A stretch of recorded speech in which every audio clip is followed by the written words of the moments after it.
আমি ওকে আসতে বলেছি, হালকা এখন আসতেছে।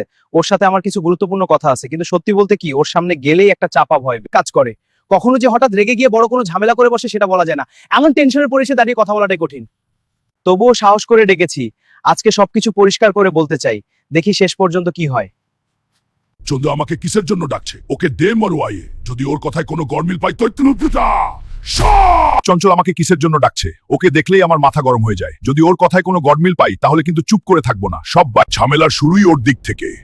আবার যদি কোনো সমস্যা তৈরি করতে আসে তাহলে আমি সোজা হিসাব চুকিয়ে দেব।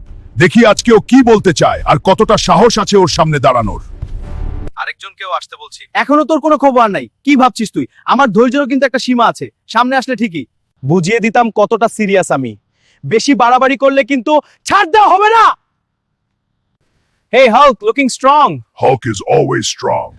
Awesome, high five. Hulk likes you.